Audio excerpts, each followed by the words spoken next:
Hola, buenas tardes. Bueno, la idea es poder compartirles hoy un poco sobre las buenas prácticas de los sistemas de impermeabilización enfocados en productos cementicios y productos acrílicos. ¿Bien? Bien, cuando atendemos una postventa, la postventa es una serie de acciones que se realizan después que un cliente compra o ha realizado una compra, ¿correcto? Pero eh, generalmente son todas estas acciones que van asociadas a esta actividad posterior a esa compra, no necesariamente cuando se refiere a una falla de producto, ¿correcto? Esto nos permite a nosotros poder tener la satisfacción del cliente, fomentar una lealtad con ese instalador, si es el usuario final, buenas prácticas, ¿sí? Con los asesoramientos técnicos, visitas a obra, especificando de qué manera el producto debe quedar bien instalado. Y por último, construir una relación sólida entre tu cliente final o el usuario final del producto y el material, ¿bien? O tú como fabricante o distribuidor. Ahora bien, ¿qué es lo que nosotros como Mapei siempre abogamos como fabricante de soluciones y de productos? Básicamente un soporte técnico en obra, donde podemos, si bien entendemos los productos son muy similares en cuanto a instalaciones, a veces entre ellos puede haber ciertas diferencias, como los tiempos de secado, las condiciones mínimas de instalación. Bien. Otro punto es la capacitación, ya sea en planta o en terreno. Siempre abogamos porque el instalador sea una persona que conozca y sepa de los límites del producto. La organización y planificación, sí. Cada producto tiene una metodología de instalación y por ende debe haber una logística mínima en obra. Al menos una cuadrilla que trabaje de manera ordenada para asegurar el éxito de la instalación. Y por último, el seguimiento y control, que no es menor. Hay obras donde tú vas y hay muy pocos ingenieros que le hacen seguimiento a los instaladores o verifican que efectivamente el producto está correctamente instalado, sino hasta al final cuando se hace la prueba de estanqueidad. Ahora bien, yendo ahora sí a fallas o situaciones que se generan en obra, tenemos estancamiento, fisuras que generan filtraciones, ¿sí? De acuerdo al tipo de producto que se generen, irregularidades dentro del soporte, hay desagües que son escasos o mínimos, poca pendiente. También podemos conseguir elementos pasantes que no son tratados. Esto es muy común conseguirlo en las cubiertas que son tipo techo embayetado, donde siempre se coloca un soporte para esta estructura, se define un impermeabilizante y posterior a esto atraviesan las membranas, sean asfálticas, sean acrílicas, sean cementicias, siempre un punto que genera falla dentro del sistema de impermeabilización. Ahora bien, si nos vamos a elementos propiamente como reservorio o que contienen el agua, podemos conseguir fallas muy comunes, ¿sí? Hay proyectos, acá tuvimos una experiencia muy cercana a lo que fue el túnel del Abu, donde se evitó este tipo de situaciones de impermeabilizar. Y bueno, ya todos sabemos el resultado, infiltraciones a través de elementos pasantes, napas freáticas que ascienden por capilaridad y llegan a saturar de agua el espacio. Ahora, ¿cómo podemos prevenir la postventa?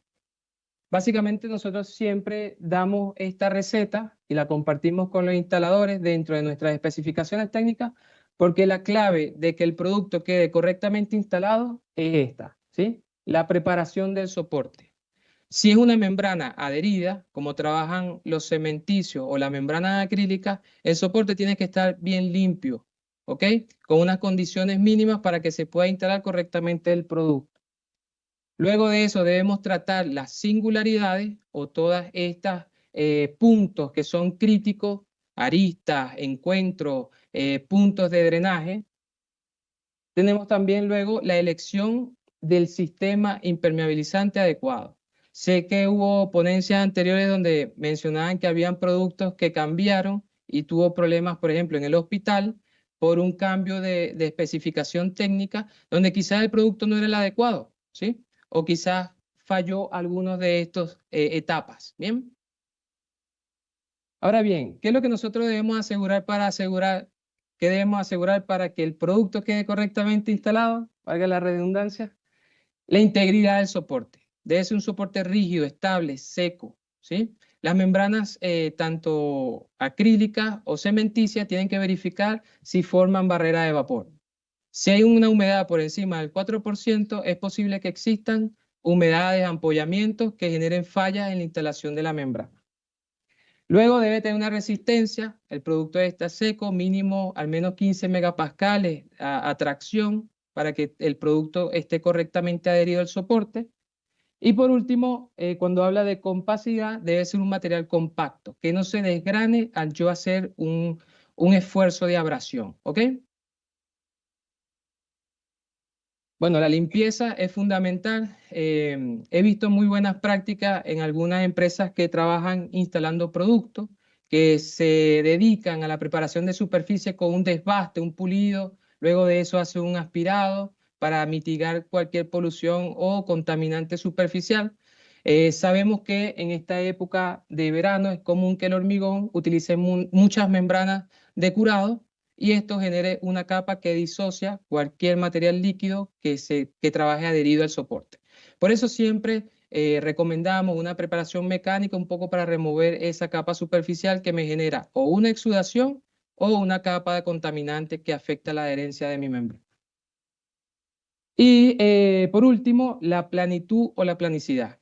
Ningún sistema impermeabilizante de cubierta, en este caso, está pensado para que trabaje a estanqueidad. Por eso necesitamos que haya una suficiente planicidad, ¿sí? Algunos especifican un 2, un 3% mínimo para lograr evacuar el agua de la superficie y que hayan suficientemente canaletas, ¿sí? Muy común conseguir en obras canaletas que están a contrapendiente y eso genera empozamientos de agua. Ahora bien, ¿qué es lo que nosotros damos como tips para poder trabajar este tipo de productos?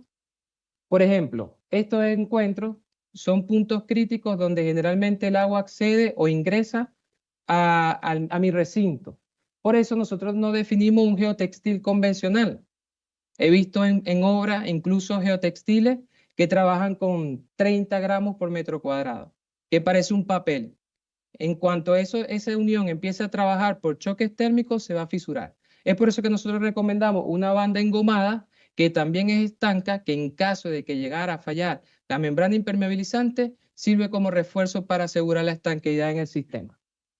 Por otro lado, tenemos las pendientes, tenemos morteros que son de rápido secado, que ya en 4 días secan, aseguran una humedad por debajo del 4%.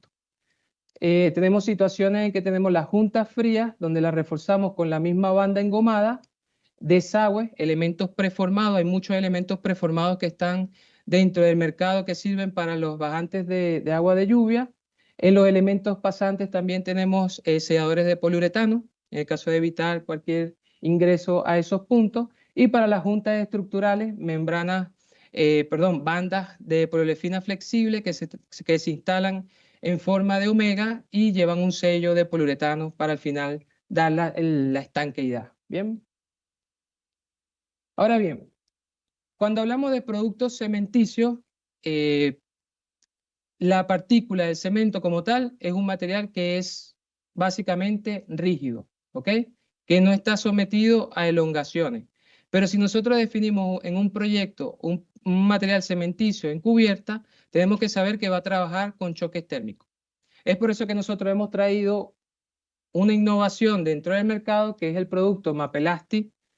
Bueno, básicamente el producto es deformable, por lo tanto, supera una elongación del 30%. En un cementicio eso es impensable. Bueno, a través de la química aplicada a los productos cementicios hemos podido lograr esta innovación y por lo tanto poder especificar productos cementicios en cubierta. ¿Bien?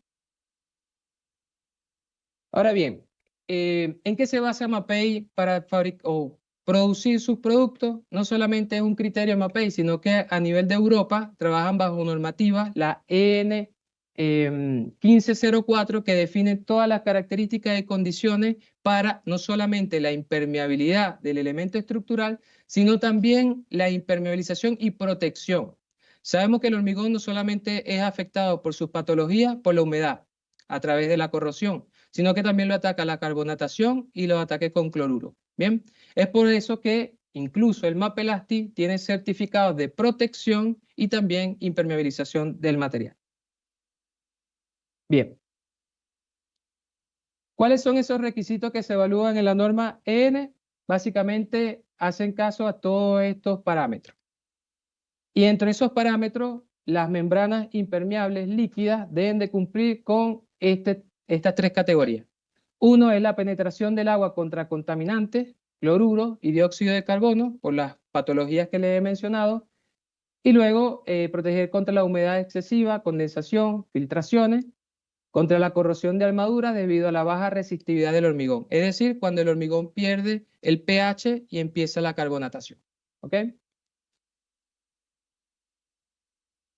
Ahora bien, dentro de esta normativa se establecen parámetros, no voy a mencionarlos todos, simplemente diferenciar de que existen membranas rígidas y membranas flexibles y que cada una debe obedecer a un criterio mínimo para ser clasificado dentro de esta categoría de productos. ¿Bien? Ahí están los ensayos. Hablamos de que tenemos ensayos de permeabilidad del agua. Obviamente, para un producto impermeabilizante, este parámetro es fundamental. Luego, verificar la adherencia al soporte. Generalmente el hormigón, si están diseñados para proteger el hormigón, se hacen estos pull-offs sobre este tipo de soporte. Ensayos a flexión y compresión del material, ¿sí? En el caso de las piscinas es necesario este ensayo, ya que el agua funciona a mayor presión, a mayor altura, a mayor presión, ¿ok? Resistencia a la absorción capilar y resistencia a la fatiga. Este último punto se ubica o se ensaya a las membranas cuando se someten a fatiga, a unas cargas, y se verifica si puentean fisuras, ya sean a cargas estáticas o cargas dinámicas, ¿ok? Lo que ven acá es una vigueta, se hace un corte con una moladora a una profundidad establecida en la norma y luego se somete a flexión. En el momento que la membrana que está instalada acá debajo falla, se mide el ancho de la fisura que puentea. Esta carga que está acá puede ser o estática, una sola carga, o dinámica. ¿Bien? Casos de éxito, básicamente algunos proyectos donde se han instalado el Mapelasti dentro de cubiertas de techo. La ventaja de trabajar con membranas líquidas es que se adaptan o copian la superficie. ¿Sí? Es más fácil copiar la superficie para una membrana líquida que una membrana preformada. Es más engorroso un poco por los detalles y las singularidades. Otro caso fue en Argentina, en Nordelta, donde se hizo la aplicación, se ve el refuerzo del Mapeban Easy en los encuentros y se aplicó la impermeabilización en todo este sector. Ahí tenían un problema de napas freáticas e instalaron este producto. Bien, este otro proyecto de Italia, donde se aplicó en esta forma las membranas acrílicas, la línea Aquaflex Techo, se desarrolló en el color que quería el cliente y se proyectó. ¿Ok? Bien, este fue otro caso donde se hizo en Paraguay. Los que han tenido la oportunidad de ir a Paraguay saben que es un país donde las temperaturas son muy altas y la humedad es también muy alta. Por ende, se colocó este plástico para proteger el proceso de curado del Mapelasti. Bien, es una membrana básicamente que es cementicia bicomponente y se refuerza con una malla de fibra de vidrio que es resistente a los álcalis. Ahora bien, un poco siguiendo con los números, como mostraban en la anterior presentación, básicamente el costo de construcción en Chile de un proyecto, ¿sí?, está entre 750.000 a 1 millón de pesos. Pero básicamente el costo de la impermeabilización está entre 25.000 y 45.000. Eso representa aproximadamente entre el 1 y el 3% en el proyecto. Y bueno, productos de charla, de conversaciones entre la SIN, incluso los mismos especificadores como Vicky, que hemos compartido varias veces, ella ha dejado muy en claro que en función de la estadística, estas reparaciones vienen siendo incluso hasta un 10%, 10, 11, 12% en cuanto a intervenciones. ¿Bien? Ahora bien, como conclusión, la intención de aplicar estas buenas prácticas, de trabajar las singularidades, de definir un producto acorde al proyecto, lo que buscamos es reducir los reclamos de postventa. ¿Bien? Poderle transmitir la seguridad y la garantía de que está trabajando el cliente con un producto que cuenta con las certificaciones, con las normativas y que está diseñado y pensado para este tipo de intervenciones. ¿Bien?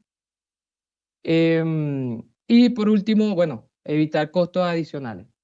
La idea es poder incrementar la confianza, ¿sí? en este rubro, en este nicho que la verdad es que es una especialidad que se toma a veces, el instalador la toma, la aplica, pero no tenemos todavía una charla de capacitación, generar ese vínculo con los instaladores, esa cercanía entre los fabricantes, instaladores y la asociación para poder seguir apostando a lo que muchas veces decimos en la asociación, que es profesionalizar a los instaladores. Bien, eso, quedaron 2 minutos. Muchas gracias.